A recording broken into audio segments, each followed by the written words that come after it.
அதே டீ கடை சட்னி டேஸ்ட் வருதுங்க. ரொம்ப நல்லாயிருக்கு. இதே மாதிரி கெட்டியாக இருந்தால் நீங்கள் பொங்கலுக்கு தொட்டு சாப்பிட்லாம். இதில் நிறைய தண்ணியை ஊற்றி கலந்துட்டோம்னா இட்லி தோசைக்கெலாம் தொட்டு சாப்பிட்டா ரொம்ப நல்லாயிருக்கும்.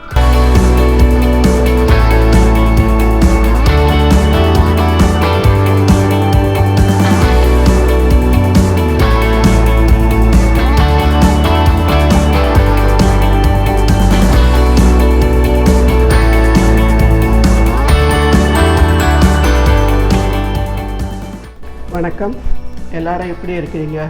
இன்றைக்கி நவராத்திரி ஆரம்பிக்குது. எல்லாருக்கும் நவராத்திரி தின வாழ்த்துக்கள். இன்றைக்கி நான் செய்ய போகிற ரெசிபி டீ கடை சட்னி. பொதுவாக நம்ம வீட்டில் தேங்காய் சட்னி, தக்காளி சட்னி, வெங்காயம், இல்லைன்னா புதினா, கொத்தமல்லி இந்த மாதிரி தான் ருட்டீனாக செய்வோம். அது சாப்பிட்டு நமக்கு போர் அடிச்சிருக்கும். இப்போ நான் செய்கிற சட்னி வித்தியாசமாக இருக்கும். இதை நீங்கள் செஞ்சு பாருங்கள். இதை உங்கள் எல்லாருக்கும் கண்டிப்பாக பிடிக்கும். இப்போ டீ கடை சட்னி செய்ய தேவையான பொருட்கள் பார்க்கலாம் வாங்க.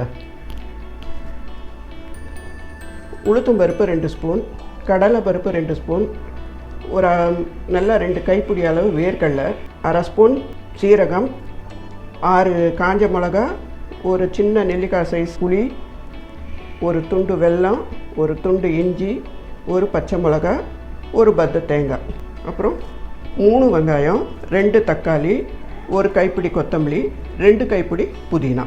இது அளவான காரங்க. இந்த மிளகாய் கரெக்டாக இருக்கும். உங்களுக்கு இன்னும் காரம் தேவைப்பட்டதுன்னா இன்னும் 2 காஞ்ச மிளகா வச்சுக்கோங்க. இப்போ செய்ய ஆரம்பிக்கலாம் வாங்க. முதல்ல ஒரு 3 ஸ்பூன் அளவு எண்ணெய் ஊற்றிக்கோங்க.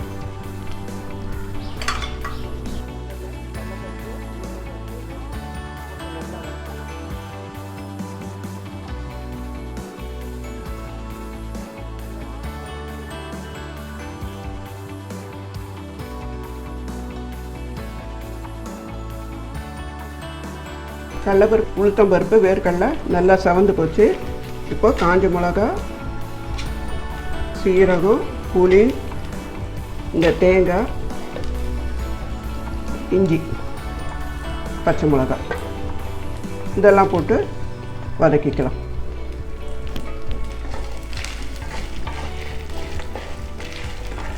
இதெல்லாம் நல்லா செவந்துடுச்சுங்க. இதை எடுத்து பிளேட்டுக்கு மாற்றிடலாம்.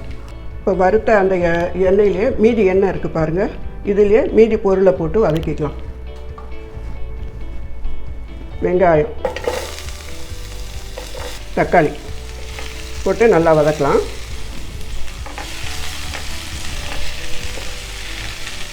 முக்கால் பாகம் வெங்காய தக்காளி வதங்கிடுச்சுங்க. இப்போ கொத்தமல்லியை போட்டு வதக்கிடலாம். கொத்தமல்லியை நல்லா வதக்கிடலாங்க.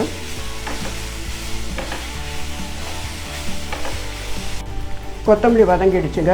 இப்போ புதினாவை போட்டுடலாம்.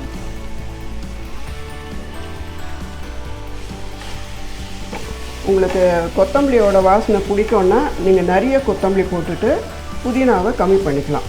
புதினா வந்து ரொம்ப வதங்கணும்னு அவசியம் இல்லை, கொஞ்சம் வதங்கினா போகிறோம். அப்போ தான் அந்த வாசனை சட்னியில் நல்லா இருக்கும்.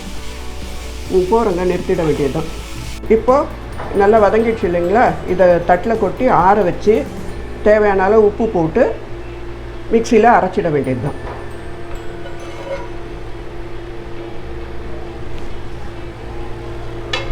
நல்லா ஆறிடுச்சுங்க. இப்போ அரைக்க வேண்டியது தான். இப்போ நம்ம இந்த வெல்லம் போடுறோம் இல்லைங்களா, இது டேஸ்ட்டு கொடுக்குங்க. இஞ்சியோட காரம், மிளகாவோட காரம், இதெல்லாம் சேர்க்குறோம் இல்லைங்களா, அப்போ அந்த வெல்லம் சேர்க்கும்போது அது ஒரு இனிப்பு ஸ்வீட்டு கொஞ்சமாக தான் இருக்கும், ஆனால் நல்லாயிருக்கும். செஞ்சு பாருங்கள். உங்களுக்கு பிடிச்சா அந்த வெல்லம் போட்டுக்கோங்க, இல்லைன்னா அவாய்ட் பண்ணிவிடுங்க. இப்போ தாளிச்சிடலாங்க. சும்மா 1 ஸ்பூன் எண்ணெய் ஊற்றினா போகிறோங்க.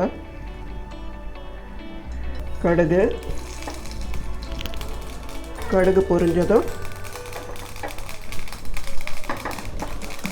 உளுந்து, இப்போது 2 காஞ்ச மிளகாவை கிள்ளி போட்டுக்கோங்க. கருவேப்பிலையை பொடியாக கட் பண்ணி போட்டுக்கோங்க.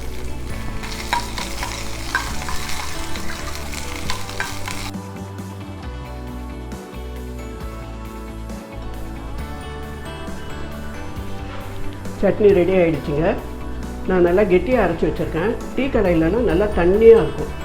நீங்கள் வேணும்னா இல்லை நல்லா தண்ணி ஊற்றி மிக்ஸ் பண்ணிக்கலாம். இப்போ டேஸ்ட் பண்ணி பார்த்துட்டு எப்படி இருக்குன்னு சொல்கிறேன்.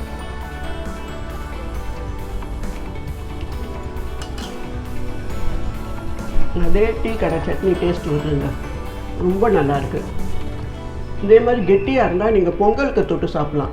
இதில் நிறைய தண்ணியை ஊற்றி கலந்துட்டோம்னா இட்லி தோசைக்கெலாம் தொட்டு சாப்பிட்டா ரொம்ப நல்லாயிருக்கும். இன்றைக்கி இந்த டீ கடை சட்னி உங்கள் எல்லாருக்கும் பிடிச்சிருக்கும்னு நினைக்கிறேன். பிடிச்சிருந்ததுன்னா லைக் பண்ணுங்கள், உங்கள் ஃப்ரெண்ட்ஸ் அண்ட் ரிலேட்டிவ்க்கு ஷேர் பண்ணுங்கள், என்னுடைய சேனலை சப்ஸ்கிரைப் பண்ணுங்கள், பக்கத்தில் இருக்க பெல் ஐக்கானை ப்ரெஸ் பண்ணுங்கள். இவ்வளோ நேரம் என் சமையலை பொறுமையாக பார்த்த எல்லாருக்குமே ரொம்ப நன்றி.